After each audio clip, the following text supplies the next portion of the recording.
Hi, welcome to HardReset.Info, and I'm going to show you how to change your SIM card PIN code on your ACER Connect X6E.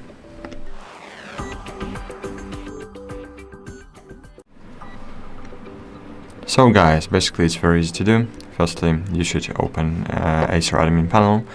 To do that, if you don't know how to do that, just click on this link and you will know.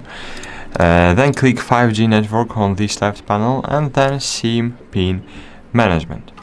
Here enable SIM PIN status. Okay, it will be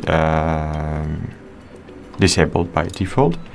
So you should input your SIM PIN firstly, your old SIM PIN. Click apply and click change SIM PIN. You can input old SIM PIN firstly, then just input new one, okay? And click apply. Cool, that's it. Thank you for watching. Like this video, subscribe to our channel, and bye. See you.